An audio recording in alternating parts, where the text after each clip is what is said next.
ಅಂದರೆ ಏನು ಅಂತ ಕೇಳಿದ್ರೆ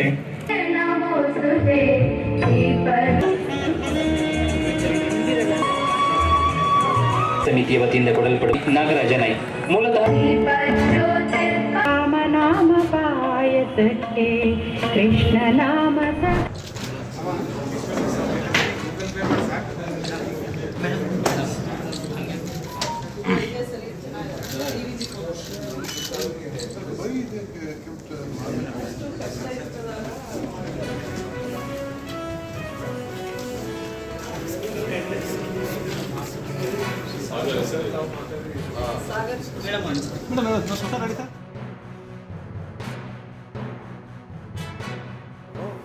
ಬ್ಯಾಂಕನ್ನು ಕಳ್ಳತನ ಮಾಡಲೇಬೇಕು. ಇದೊಂದೇ ದಾರಿ.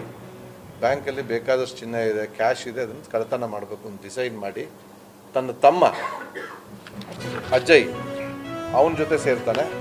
ಜೊತೆಗೆ 3 ಜನ ಸ್ನೇಹಿತರು ಅಭಿಷೇಕ್, ಚಂದ್ರು, ಮಂಜುನಾಥ್ ಮತ್ತು ತನ್ನ ಬಾಮೈದ ಪರಮಾನಂದ ಇವ್ರನ್ನ ಸೇರಿಸ್ಕೊಂಡು ಒಂದು ಗ್ಯಾಂಗ್ ಮಾಡ್ತಾನೆ. ಭಾಳ ಚೆನ್ನಾಗಿ ರೂಪುರೇಷೆಗಳನ್ನು ತಯಾರಿಸ್ತಾರೆ.